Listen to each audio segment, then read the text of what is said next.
Saudara, warga binaan di Rutan Sabang pergunakan layanan video virtual untuk mengobati kerinduan kepada keluarga. Fasilitas ini disediakan di rutan setempat secara cuma-cuma setiap harinya. Berikut informasinya untuk Anda.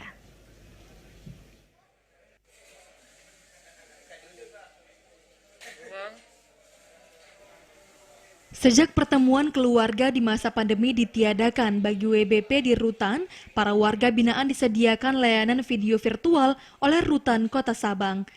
Melalui jaringan internet, kotak dengan tulisan kios WBP ini menjadi tumpuan para napi untuk bertemu orang-orang terkasih, walaupun tidak secara langsung di masa pandemi.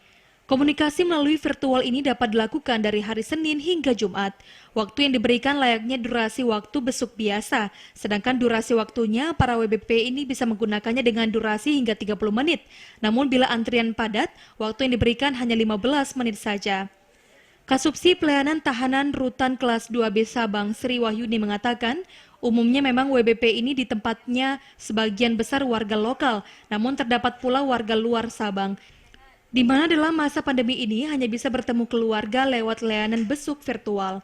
Untuk pencegahan di dalam COVID sekarang, itu yang pertama kita tidak menerima kunjungan dari pihak keluarga narapidana maupun tahanan untuk langkah yang supaya mereka bisa berkomunikasi dengan keluarganya. Kami menyediakan fasilitas video call yang tersedia di Rutan Sabang. Pantauan TVRI berbagai aplikasi media sosial terdapat di gawai ini, namun harus terlebih dahulu dikoneksikan dengan jaringan internet.